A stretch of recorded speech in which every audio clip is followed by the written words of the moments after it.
This video is brought to you by...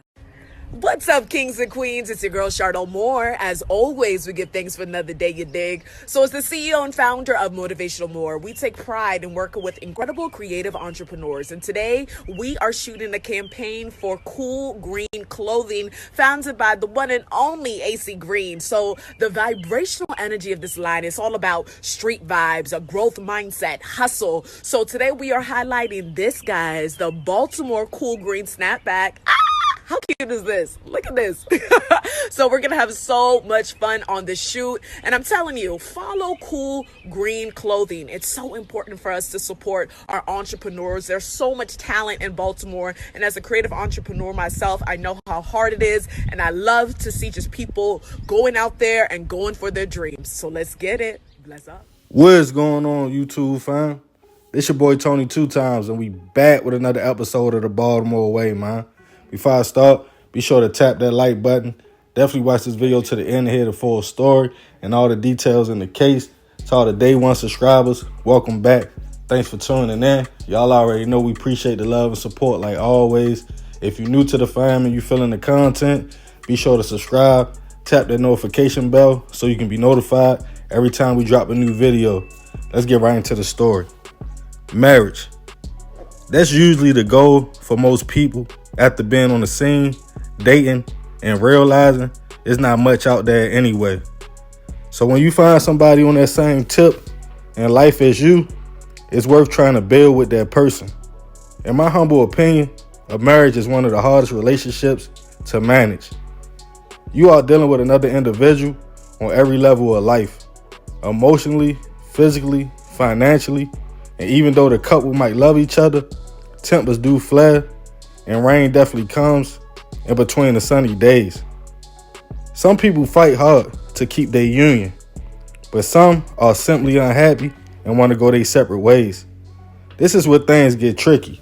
If you share finances, a home, kids together, it can be a major life change for both parties involved, and one might be more vested than another in a relationship, leading to messy divorces or estranged relationships. It's hard enough dealing with a regular person in a strained relationship, but imagine if the person you are dealing with is an officer of the law with pull and high places. And on this episode of the Baltimore Way, we will be discussing the case of a former Baltimore City Police officer accused of getting rid of his 15-year-old stepson after issues with his estranged wife. According to sources, back in 2021, Eric Banks Jr. had been a Baltimore City policeman for about 3 years. Before that, he spent 11 years in the U.S. Marine Corps, served tours in Afghanistan, and made it to sergeant. Things seem to be going good for Eric, having a home in Curtis Bay, 2 kids, and a stepson with a wife that he loved. His 15-year-old stepson was named Deshaun Jones, nicknamed DJ. DJ attended Glen Burnie High School and was in the freshman year of his biomedical allied health program, in which, according to his classmates, he excelled in. Definitely focused on his academics, played the violin, and was always in good spirits, smiling, and helpful, as the young man one day dreamed to become a doctor. But sometime in 2021, things would change with the family dynamics, as 34-year-old Eric allegedly started to go through things. First, being suspended from his job as a Baltimore City police officer for unknown reasons, and having a back and forth beef with his wife, with her alleging the man had been emotionally abusive to her and the kids, and controlling. That would eventually lead to her trying to get out the situation, leaving a Curtis Bay home and trying to get custody of the boys. As the relationship got to the point of no return, Eric's wife went to the local court and filed for a protective order against the man, stating he was stalking her and she was in fear for her life. This was in late June 2021. Also in the order, it would be required of Eric to stay away from the kids as well. But the order would be denied by a judge. But according to sources, Eric actually contacted the courts first, filing a peace order against his wife. This was in May 2021. Eric claimed she was trying to leave him and threatened to ruin his life. He also stated she falsely called police on him, alleging that he pushed her out of a moving car. But when police arrived to the home, she refused to talk to them. But just 2 days after going to the courts, Eric withdrew the peace order altogether. But the situation would keep getting worse, to the point Eric's estranged wife left their home altogether to go stay in a hotel. One night, allegedly, DJ would text his mother, asking her to come by the house. Thinking that was strange, she received a phone call from her niece, stating DJ had messaged her from Instagram. The young man stated Eric had took his phone the night of July 4th, and he didn't understand why. And Eric's wife claimed to be receiving texts coming from her son's phone, but by then, she knew it wasn't him. After that incident, she claimed Eric hacked into her bank and Verizon accounts and changed her passwords. She would go back to the courthouse to file another protective order on the morning of July 6th, stating Eric was following her and she was scared because he had the upper hand because he was a police officer with one service weapon and also a personal weapon. This time, the order was approved and she was given temporary protection against Eric. The wife attempted to call DJ later that day with no response. Worried that something was wrong, she contacted Anne Arundel Police to go to the family's home to do a welfare check.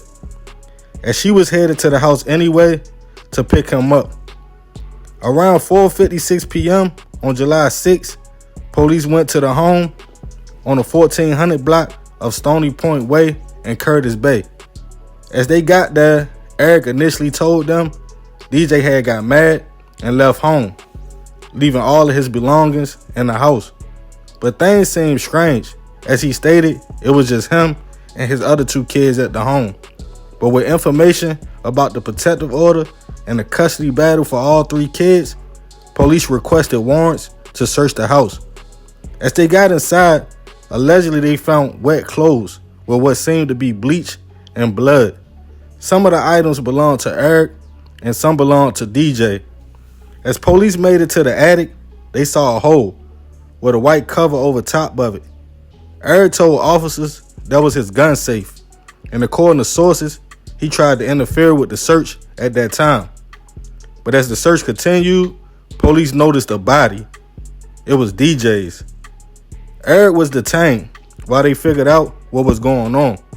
But allegedly, when officers attempted to put him in the back of the police car, Eric started to struggle, reaching for the service weapon of one of the police and stating, "It's over. My life is over. Just choke me now." After eventually calming him down and getting the situation under control, Eric was only charged with assault and resisting. An ambulance rushed DJ to a hospital and realized the young man was already gone. A medical examiner stated the cause was asphyxiation.